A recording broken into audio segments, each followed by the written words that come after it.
question is to the Prime Minister. 1 million Australians are unemployed.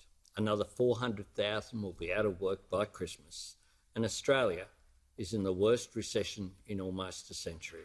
Isn't this the worst time for the Prime Minister to be cutting JobKeeper, cutting JobSeeker and cutting wages of some of the poorest workers in this country? The Prime Minister has the call. Thank you, Mr Speaker. I look forward to the day in Australia, and because of the economic plan the government will continue to implement in partnership with the states and territories, I look forward to the day when our economy will not need JobKeeper. I look forward to the day, Mr Speaker, when we will not need the extraordinary supports that our government have provided. But we did not hesitate to provide them, Mr Speaker.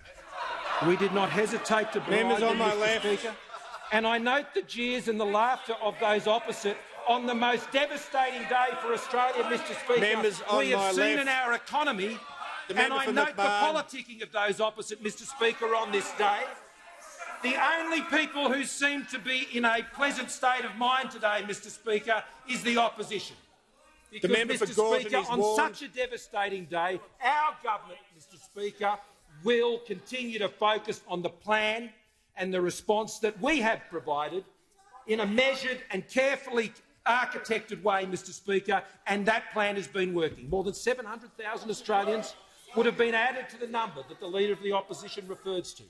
And our plans, Mr Speaker, will continue to deliver on these urgent tasks.